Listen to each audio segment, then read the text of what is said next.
Ever wondered how to rescue your blurry iPhone pictures? In this video, we'll guide you through the process. Let's dive right in. Let's kick things off by installing the Adobe Lightroom app on your iPhone. Head to the App Store, search for Adobe Lightroom, and tap on Install. Once it's all set up, open it on your iPhone. Now, follow the on-screen instructions during setup, and then sign in with your Apple ID or Gmail account.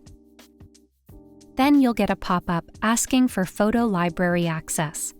Tap on Limit Access, choose the blurry pictures you want Lightroom to access, and tap on Done. With that sorted, open the selected image. Head to the Effects tab and spice things up with the Clarity option.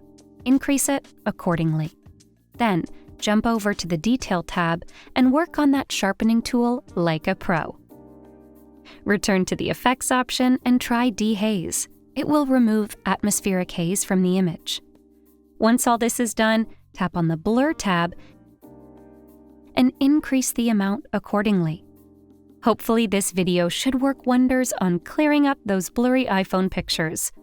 Subscribe to Guiding Tech and check out one of the tailored videos just for you.